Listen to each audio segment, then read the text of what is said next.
open, kid. So weird. Just when I think I have a handle on things, something wholly unbelievable presents itself. Sometimes I wish I just stayed home. You sound like the man. What's he like? He likes to listen to people talk. Christ loved to sit around the fire and listen to me and the other guys. You know, whenever we are going on about unimportant shit, he always had a smile on his face. His only real beef with mankind is the shit that gets carried out in his name. Wars, bigotry, televangelism. The big one, though, is the factioning of all the religions. He said mankind got it all wrong by taking a good idea and building a belief structure on it. You're saying having beliefs is a bad thing? I just think it's better to have ideas. I mean, you can change an idea. Changing a belief is trickier. People die for it. People kill for it. People kill. So? Don't believe what's in the papers, don't believe what's on TV, don't believe what's on the internet, don't believe activists, don't believe special interest groups, don't believe corporations, don't believe scientists, don't believe priests, don't believe your friends, don't believe banks, don't believe me, and don't even believe your own senses. You're saying having beliefs is a bad thing? There's no way to know the truth about anything for sure, ever. So, instead of wasting time choosing and believing this or that, believe nothing, but understand as much as you can. Understandings are only approximations. They are ever-changing and evolving. New facts and new informations can sometimes turn your understandings over on their head. If you are wrong about something and you get corrected, you don't have to feel stupid or ignorant for believing something that was wrong. Instead, you can rejoice at your new knowledge and updated understandings. Understandings have no emotional attachment and therefore allow us to align ourselves with new realities as soon as they become evident, freeing us from the lag time and emotional upheaval involved in deconstructing a deeply held belief.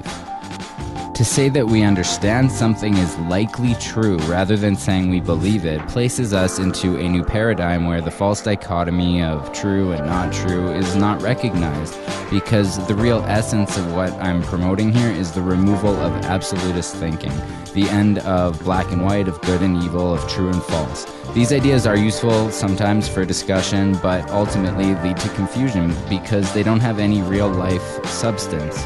Not a single person or a single thing is all good or completely bad. It's all shades of gray.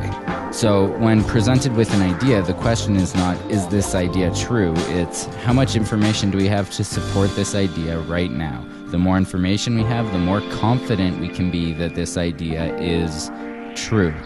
Thinking like this, truth then becomes a never quite attainable, quite imaginary abstraction. It's like infinity.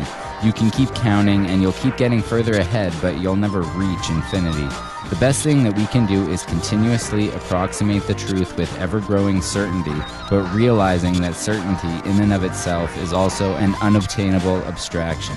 That doesn't mean that we can't get close. There are many things that we can be nearly certain of, but we can't be afraid of questioning everything from our most superficial to our most basic assumptions if we want to keep making progress. We must also keep in mind that valid questioning can never come from belief, but only from reasoned evidence resulting in an updated understanding. I just think it's better to have ideas. I mean, you can change an idea. I'm gonna make that my motto or mantra or something. So, understand what's in the news. Understand who writes the news and why they write the news and who they write it for. Understand what your friends say and try to understand where they might have gotten that information from and what biases they might be projecting onto that information. Understand that activists usually have very good intentions and are often saying something important, but understand their passion and the fact that passions can sometimes lead people astray, including lying for their causes. Same thing for priests and politicians. Understand that you can find supporting evidence for almost any position you want if you look for it, and our greatest tool for weighing the value and accuracy of any evidence, of approximating certainty with understandings, is science. But understand that scientists are human and they are not infallible and they are often wrong, especially when financial interests pressure researchers to find the results that they want, and research is severely limited in any field from which a profit cannot be made, or a field that may infringe on someone else's profit. Understand that our senses and memories can play tricks on us and others, and our minds tend to mold our perceptions of experiences to previously held notions without us even realizing it. Maybe you disagree, maybe you have different understandings. That's good, that's fine, just don't believe any of them.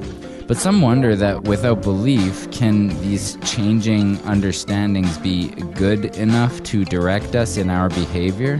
If I don't believe that killing someone is wrong, they wonder, why don't I just go out and have a blast slaughtering as many people as I can?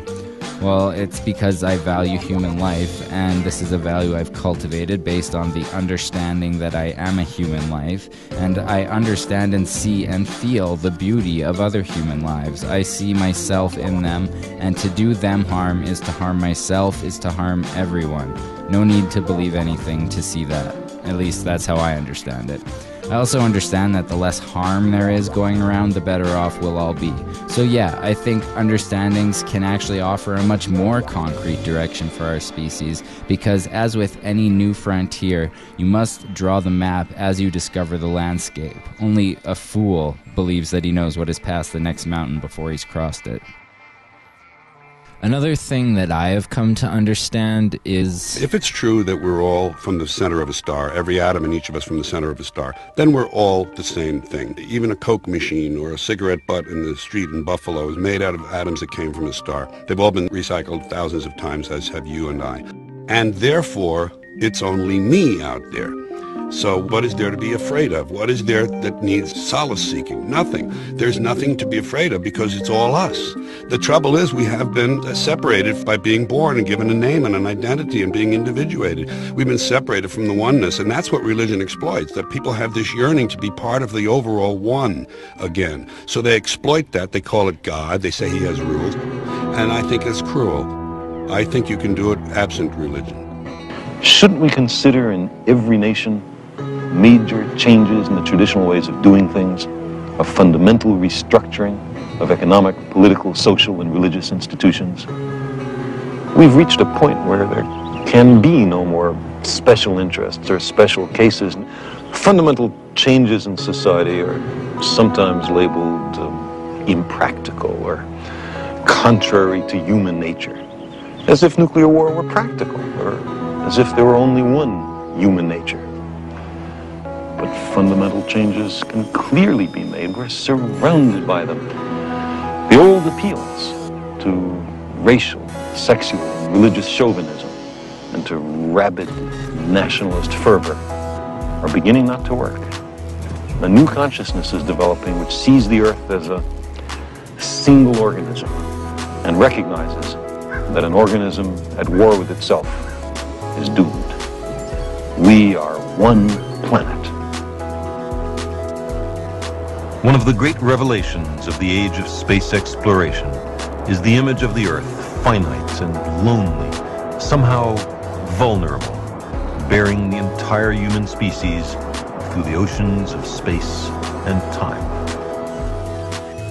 Understanding that we depend on our environment, our planet, and each other for our survival, and also understanding that our approximations of reality are likely to keep on their path of continual evolution, have currently led me to the conclusion to support the Zeitgeist movement and the Venus Project. These two aspects that have just been described are central to the movement's tenets, and I suggest anyone who got anything out of this video or enjoyed it in any way, go and check out these ideas with an open mind and come to your own understandings.